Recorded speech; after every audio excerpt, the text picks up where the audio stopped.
Assalamualaikum warahmatullahi wabarakatuh. Perkenalkan, nama saya Nuril Alia Laini.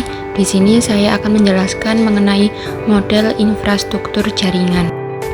Kemudian pengertian infrastruktur jaringan sendiri merupakan sebuah kumpulan sistem komputer yang saling berhubungan, dihubungkan oleh berbagai macam bagian dari sebuah arsitektur telekomunikasi. Kemudian perbedaan infrastruktur ada dua, yakni infrastruktur fisik dan juga infrastruktur logikal. Secara fisik, sesuai dengan namanya, maka akan banyak berhubungan dengan komponen fisik suatu jaringan. Kemudian logikal dari suatu jaringan komputer bisa merupakan komposisi dari banyak elemen-elemen software yang menghubungkan, mengatur, dan mengamankan host pada jaringan. Kemudian pembagian jenis-jenis jaringan komputer berdasarkan sumber data, yakni dibagi menjadi jaringan terpusat dan jaringan terdistribusi. Jaringan terpusat yaitu jaringan yang terdiri dari komputer klien dan komputer server, di mana komputer klien bertugas sebagai perantara dalam mengakses sumber informasi atau data yang berasal dari komputer server. Kemudian jaringan terdistribusi yaitu merupakan hasil dari gabungan dari beberapa jaringan terpusat sehingga memungkinkan beberapa komputer server dan klien dapat saling terhubung dan membentuk suatu sistem jaringan. Kemudian berdasarkan cakupan yaitu jangkauan geografis, yang pertama personal area network adalah jaringan komputer atau titik akses yang digunakan untuk berkomunikasi ke berbagai perangkat pribadi seperti komputer, ponsel, dan telepon. Kemudian Local Area Network atau LAN yaitu suatu jaringan komputer yang hanya mencakup wilayah lokal saja. Kemudian Metropolitan Area Network atau disebut MAN yaitu suatu jaringan komputer yang dapat mencakup area yang lebih luas dan menggunakan teknologi yang lebih canggih dari LAN. Kemudian yang keempat yakni Wide Area Network atau WAN adalah jaringan komputer yang luas cakupannya dapat mencapai suatu negara bahkan benua. Nah, ini merupakan gambar model dari jaringan PAN, LAN, MAN, dan juga WAN. Lanjut ke pembagian jenis-jenis jaringan komputer berdasarkan aksesnya. Yang pertama ada internet, merupakan jaringan terluas dalam sistem teknologi informasi yang memungkinkan perangkat di seluruh dunia untuk saling terhubung. Yang kedua, intranet adalah jaringan teknologi informasi yang lebih sempit dan private dibanding internet. Yang ketiga ada extranet, adalah intranet yang dapat diakses oleh beberapa orang dari luar perusahaan atau mungkin dibagikan oleh lebih dari satu organisasi. Berdasarkan cara membangunnya ada dua, yakni ad hoc. Jaringan ad hoc adalah jaringan yang dapat berdiri tanpa bantuan dari perangkat lain atau infrastruktur dan bersifat sementara saja. Kemudian yang kedua ada infrastruktur mode, yakni jaringan infrastruktur adalah jaringan yang tidak dapat berdiri sendiri. Artinya jaringan ini tidak bisa tanpa bantuan dan perangkat lain seperti access point atau API. Berdasarkan pembagian topologi dibagi menjadi 6, yakni ada topologi bus, topologi ring, topologi star, topologi extend star, topologi hierarchical, dan topologi mesh. Pengertian dari topologi bus sendiri adalah metode untuk menghubungkan antar komputer menggunakan satu kabel jaringan. Dalam jenis topologi jaringan ini, transmisi data atau sumber daya berjalan satu arah dari satu titik ke ujung titik terakhir. Adapun kelebihan dari topologi bus adalah biaya jauh lebih murah untuk menyediakan kabel jaringan. Sementara itu, kelemahannya adalah tabrakan data sangat mungkin terjadi karena lalu lintas hanya bertumpu pada satu kabel.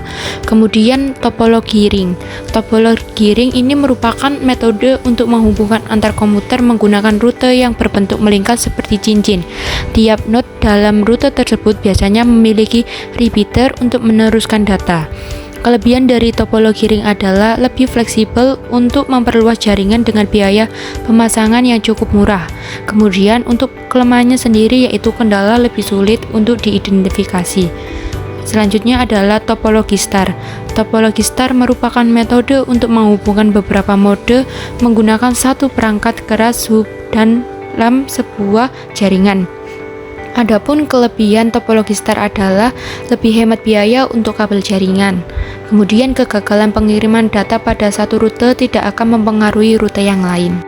Selanjutnya ada topologi extend star. Topologi jaringan extend star adalah sebuah topologi jaringan yang sama dengan topologi jaringan star. Akan tetapi, pada topologi jaringan extend star memiliki lebih banyak repeater dalam satu node pulsat sehingga jangkauannya lebih panjang dibandingkan dengan topologi jaringan star biasa. Kemudian ada topologi hierarchical.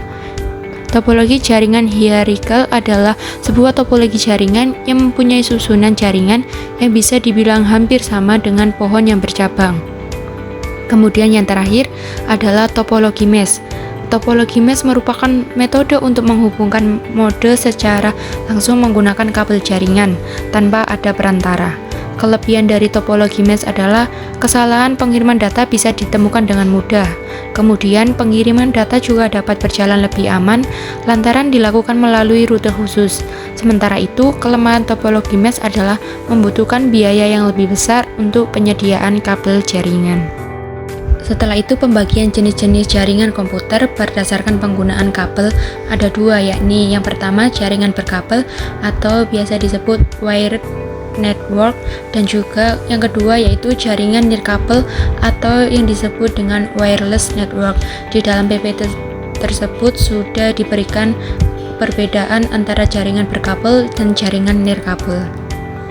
Setelah itu yang terakhir ada pembagian jenis-jenis jaringan komputer berdasarkan siarannya.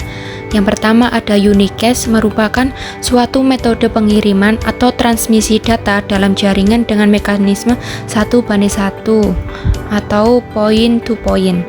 Contoh dari transmisi data menggunakan tipe alamat unicast sering dilakukan dalam komunikasi perangkat sehari-hari, misal file sharing antar komputer, browsing, akses file saver, dan lain-lain.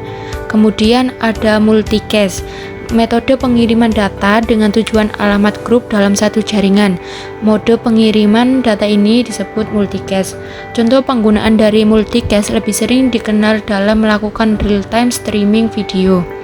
Kemudian yang terakhir ada broadcast, pengiriman data dengan tujuan semua alamat yang berada dalam satu jaringan.